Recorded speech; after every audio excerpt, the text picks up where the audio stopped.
श्री शिवाय नमस्तुभ्यं. हर हर महादेव. नमस्कार मंडळी. श्री स्वामी समर्थ. आज आहे महाशिवरात्री. महाशिवरात्रीच्या सगळ्यांना खूप खूप शुभेच्छा. आपल्या सगळ्यांना माहिती आहे आज आहे माता पार्वती आणि शिवशंकर यांचा शुभविवाह.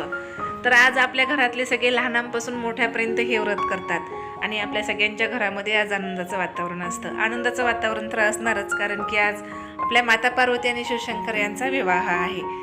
तर आज बघा इथे बरेच जण आज शिवलीलामृत पारायण ग्रंथ करतात आणि महाशिवरात्री वात पण लावतात. तर इथे मंदिरातच काही महिला आहेत तर त्यांचं पारायण चालू आहे आणि महाशिवरात्री वात पण त्या लावत आहेत. तर आम्ही पण मंदिरामध्ये पूजा करण्यासाठी आलेलो आहोत आणि मंदिर इतकं छान सजवलेलं आहे. तर हे आहे आमच्या इथलं रामेश्वर मंदिर.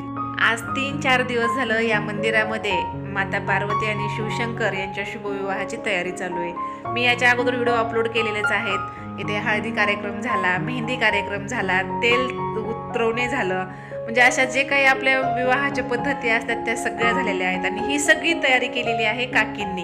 तर इथे उभा आहेत बघा, या काकी आहेत जोशी काकी आणि यांनी सगळी ही तयारी केलेली आहे.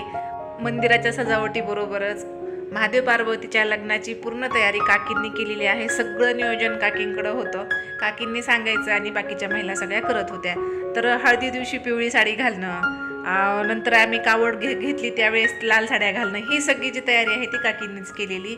मग हार कुठे लावायचे, कशी तयारी करायची, तर हे सगळं आणि पद्धतशीर, कोणाला जास्त रागवणं नाही, बोलणं नाही, सगळ्यांना व्यवस्थित समजावून सांगणं. तर खरंच खूप छान केलं काकींनी. तर काकी तुमच्यामुळे आम्हाला हे सगळे कार्यक्रम भेटले, त्यामुळे तुमचे खूप खूप धन्यवाद. तर आता इथे आमची पूजा चालू आहे. पूजामध्ये बघा आज कच्चे दूध, दही, तूप, मध, शुद्ध गाईचे तूप लागते, 108 तांदूळ, जे आपल्याला काही शक्य असेल त्या आपण शिवलिंगावर अर्पण केल्या तर आपल्याला नक्कीच फळ मिळतं. बेलपत्र असतं बघा, बेलपत्र बरंच मिळत नाही. तर आता इथेच महादेवाच्या मंदिरामध्ये जे पिंडीवर बेल वाहिलेला असतो तोच बेल घ्यायचा, स्वच्छ पाण्याने धुवून घ्यायचा आणि नंतर आपण ते अर्पण करायचा. तर असं बरंच आज आपण जेवढं काही करू तेवढं कमीच असतं. तर जेवढं आपल्याला शक्य होतं तेवढं करा. व्हिडिओ आवडला असेल तर लाईक, शेअर, सबस्क्राईब करा.